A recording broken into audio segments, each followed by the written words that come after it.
What's up, guys? Mind Warrior here, or Christian, and today we have our Week 4 matchup against Omega. Now, I know it's a little late at the moment, but I still need to get this content out to you guys just to see the battle. And this was an interesting matchup. Omega coming in, us coming as the New Jersey Chum Bluffs, first of all, 0-3 with a -9 differential. Not the best way we wanted to start the season, but this is what we're stuck with. But that's okay, because we can make a comeback. Now, looking at Omega's team, Lando T, Suicune, Jirachi, Gengar, Mega Pinsir, Salamence, Cradily, Muck, and Umbreon. The offensive threats are impeccable. You got the Scarfer and Jirachi, you got Fast Gengar, Mega Pinsir is just a destructive Mega, Lando T, one of the most overused mons ever, and Suicune, which is just stupid to deal with. But the good thing is we have the necessary tools to deal with this team. Now, seeing our destructive loss in Week 3 against David, I stuck out that I looked for the help in Chris, or Togavor, one of the analysts for the GPC, and a very, very experienced battler in the league format, playing in the GPC last season, and also playing right now in the NPL. So, I asked his help, and we kind of built this team together. And so pretty much what we decided on was we wanted some offensive presence while still having some basis of a core to deal with the bigger threats like Mega Pinsir and Gengar and Jirachi. And of course, Lando T. So our first mon, of course, we have to go with Sneasel with the Life Orb. Pickpocket just in case the Life Orb does get knocked off and I want to steal some items. Ruckin, the Ice Skull Crash, the Ice Shard, Knock Off, and Brick Break. Now, the Brick Break is just in case he brings the Umbreon or the Cradily. And Knock Off is Knock Off, and Ice Shard and Ice Skull Crash are to deal with the Salamence and the Lando T. So, I did full investment in attack, just enough in speed so he can outspeed his entire team without barring quick attack from Pinsir or feint from Pinsir and stuff like that. And just a little bit in HP, just so Stealth Rocks don't do crazy amounts. And so, Mega Sceptile, which we ran an interesting set this week, and this is the Swords Dance set. Full attack, just enough in speed to outspeed his entire team, and a little bit in HP just to tank a couple Earthquakes from the Lando T, and still tank some, not much because it's frail as shit, but that's no big deal. It's rocking the Earthquake for the Jirachi, Swords Dance 2 set up, Dragon Claw for the Mega Salamence, or just the Salamence, and Leaf Blade, of course, for the Suicune, and even the Lando T, because it doesn't really want to take a switch into a full investment attack Leaf Blade.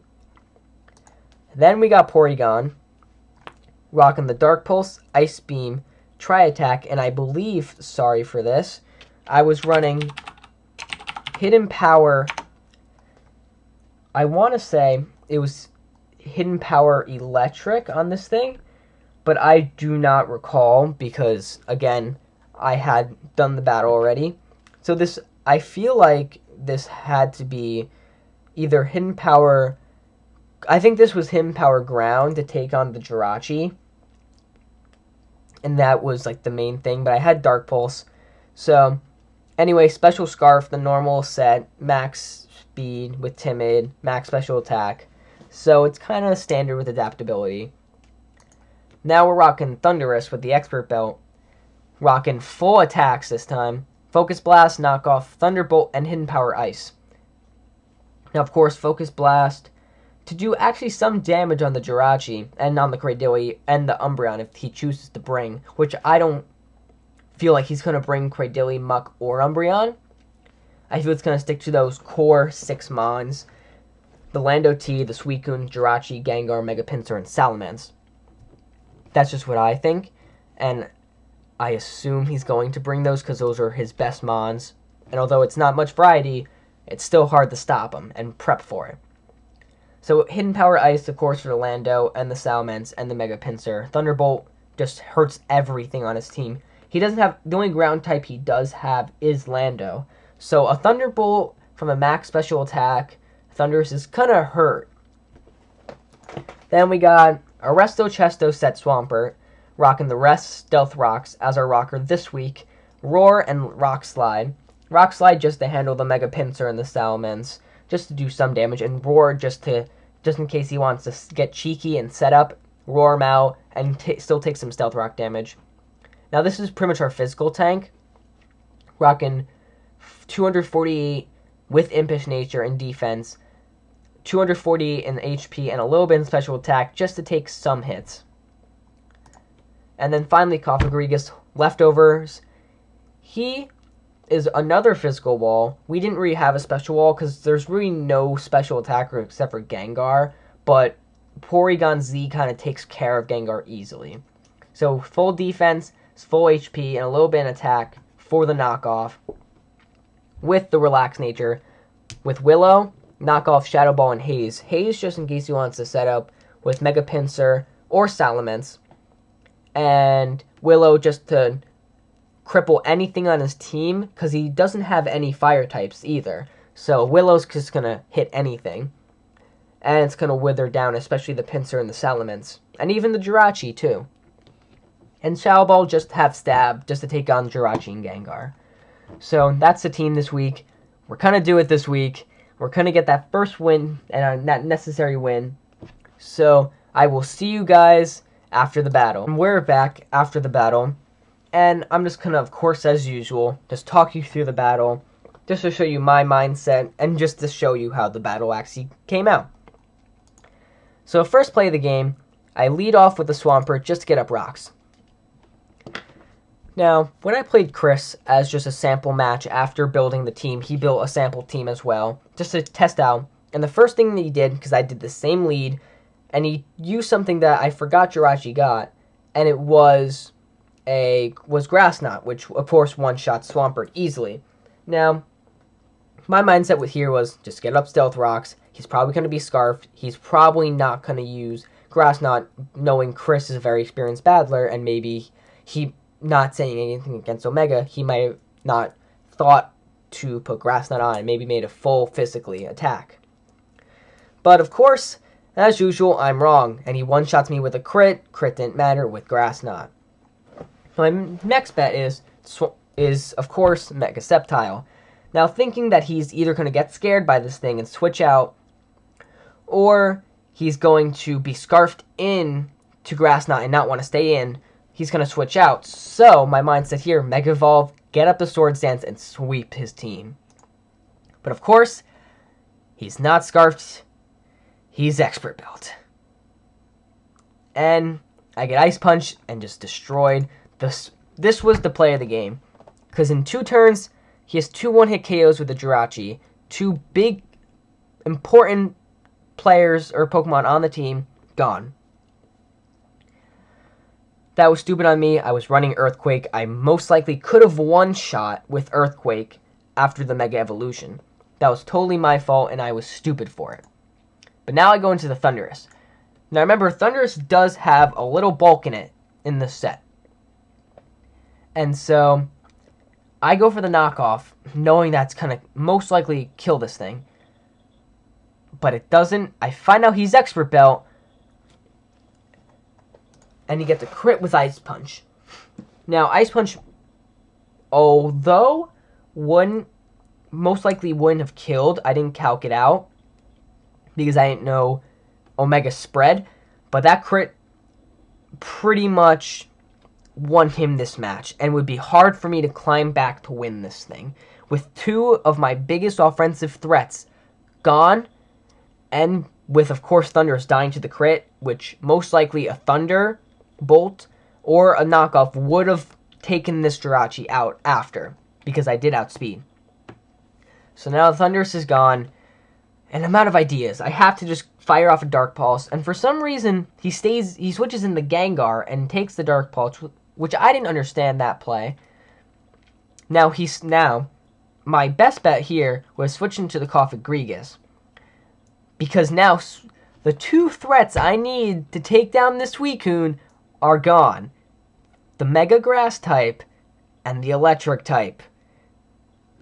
This is when I look at this battle and just cringe, because now I'm screwed pretty much, because of course I put HP Ground and I don't think I put Thunderbolt on this, because I ran Tri-Attack, Dark Pulse, Hidden Power Ground, and Tri-Attack. So I didn't run Thunderbolt, knowing, oh, I have Thundurus, it's okay. Not my brightest shining moment in team prep, because I didn't expect Thundurus and Sceptile to go down right away. So I go for the Dark Pulse just to see how much it does pitiful damage, and I have to switch out to Cofagrigus because I know he's going to want to set up. So I just go for the Haze next turn to really just sway his confidence and not want to set up against this Cofagrigus. So, again, there's not much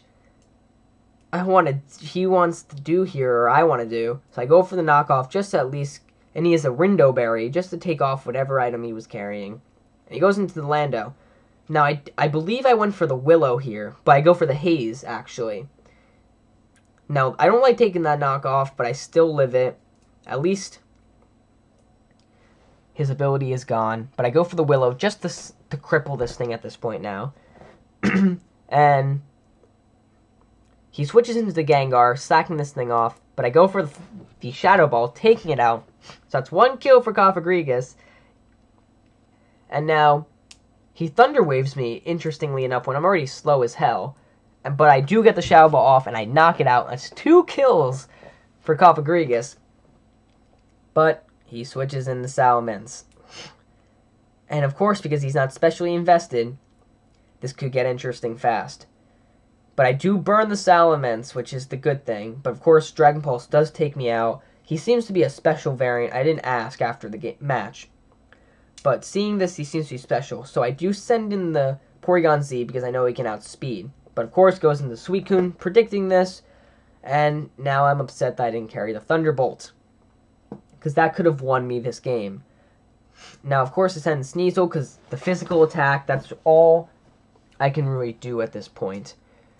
I go for the knockoff because that's all I can do. Of course, his item's off because Cofagrigus, I stupidly knocked it off. And he can just set up to his little heart's content and pretty much rest up, get all that HP back, and pretty much sweep the rest of my team at this point. Because there's nothing I can do. Because he's just going to use the Sleep Talk. I carried Psyshock. That was it. Stupidly, I carried Psyshock. And of course, the Ice Beam, of course, going to take out Porygon Z. And of course, just as a last-ditch effort, just to see. Of course, Ice Beam's not going to take me out, but it's going to still do a lot of damage. I get a crit, but not enough.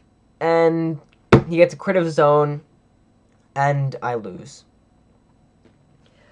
A 4-0. We went from having we lost by 2-0 to 2 great players, Pierre and Nacho. But we've just got 5 and 4-0 the past couple games by, again, 2 very good players as well.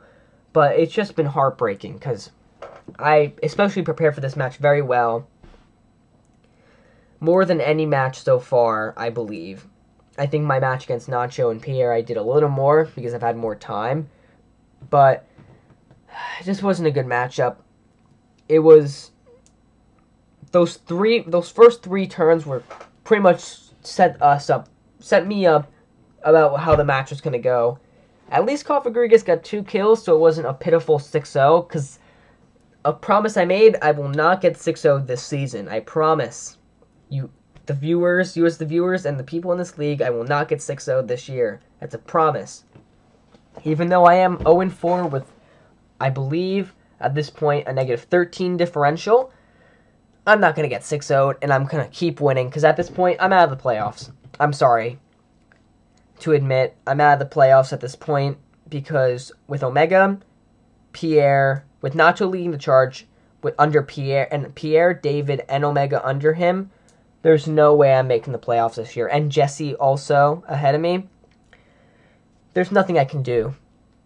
I failed this season, and I'm sorry to all you viewers who have been watching my matches and sticking with the team. I'm sorry. While we still have, and I'm not quitting, just to get that out, and we still have the tournament and 3 more games after this. Yes, we can have over a 500 differential. Yes, we're going to have a losing record this year. But we are a new team, and we all go through our struggles. This is my first time in a league format, and it's hard. I'll be the first one to admit that. This is a very hard way of playing to master. Like some of the other coaches in this league have. Like Nacho, like Lars, like Bob. They're very, very good at this. And they know what they're doing at this point. But it's been a great season. Won't be making it to the postseason. But now, all I can really do is play spoiler for some of these other teams who want to have playoff hopes in our division. And all I can really do now is with the tournament, because the winning division of the tournament gets an extra playoff spot. So, fingers crossed that everyone in our division tanks. But seriously, Omega's a great battler. Another new coach for the first time this week. His link to his channel and his Twitter, of course, like all the other members of the league always are, in the description below, of course. But I hope you stick with the team. Yes, we might not be making it to the playoffs and be one of the best teams in the league, now being 0-4. We're going to win a game. I don't care. Our schedule does get easier next week. However, we do take a break because it is the tournament. And of course, because the tournament was randomized and pretty much each division goes against the other division, I'm playing Bob, aka the founder of the league and one of the best battlers in the entire league. Of course! Doesn't get much easier for your New Jersey Jump Pluffs, does it? But it's okay. We will persevere through the rest of the season. I thank you guys. If you do stick with me, leave a like, comment, subscribe to see more of this content. I will probably be bringing more other content than just the GPC in the near future, although I will be busy with school starting soon and all that. I will try my best to get content out to all you guys. That's not just me getting my butt kicked by everyone in this league. But after the tournament, we do play Jesse, and I have been preparing for that. And not only that, just to tell you guys here, we made some transfers because after this week, it was transfer week. So, Sneasel, Kofagrigas, Hariyama, and Claydol are all gone off the team. Instead, we have picked up the Mighty Mamoswine and Virizion. I'm hoping these 2 Pokemon can lead us to victory in the next coming weeks, because I need it. And I believe these are very good Pokemon to pick up in a very good league, in the league format. Kofagrigas, of course, was sent over to Bob. Have to do him well, Bob. I know you will. And that's pretty much it for me. And I will see you guys next time when we face Bob in the tournament. And let's do it for Division B.